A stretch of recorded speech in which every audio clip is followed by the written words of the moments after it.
Hey guys, welcome back. This is the 101st H1Z1 video in the near 2 years of covering the game. Thanks to all you guys who, based on metrics and analytics, are roughly 1,300 of my 3,000 subscribers. Also a big thanks to the Daybreak team who have also been part of the channel. Today we're taking a look at the update notes for December the 2nd. I'm incredibly happy to report that server latency appears to have been addressed. Using the E key to loot is far more responsive and snappy, making looting a lot more enjoyable across the board. Loot balance, or the introduction to loot in areas that had none, is now spawning. The team will most likely still work on balancing out the amount of loot and perhaps the frequency of the spawns. But overall, this feels like a long overdue change that I think the community will be very excited about. Updates to non-weapon item balance, increase of ammo, and the distribution of weapons across the map is also a very welcoming change.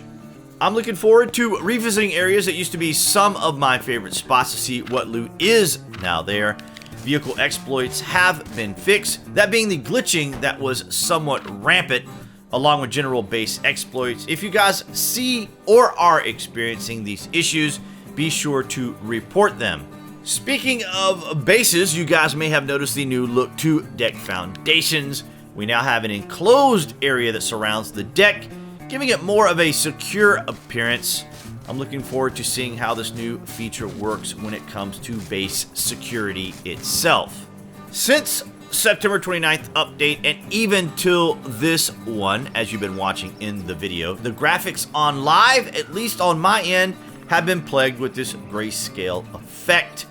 When bringing you guys these videos, I like to use the highest graphic quality possible. Unfortunately, the combination of sparse updates and graphic issues does affect how the recent videos have been produced for you guys. For every minute of video you guys see, it's roughly an hour's worth of work, and typically I'll have characters on different servers to be able to give you guys a wider range of game activity and changes. These graphic issues have not affected the test server, so I'm not sure what particular changes are made to live that varies so differently than test. The test server overall has been the best performing of the servers since they were introduced, and for the most part, a good bit of what you guys see is from the test server. However, being on live gives a better update sample of what most players are actually experiencing. Because the graphics are so poor on live, I'm not spending very much time here, but for this segment, I wanted you guys to get a feel for what it looks like on my end. You can see the more in-depth comparison here at this link, where I'll show the differences side by side.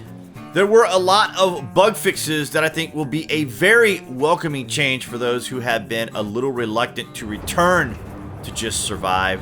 Some of them include container transferring loot issues, door code issues, IEDs and biofuel changes, shelter item placement, and changes to the medical facility, just to name some of the critical items people were concerned about or what was keeping them from playing. You can see all the changes made in this update from the official post link in the published section below.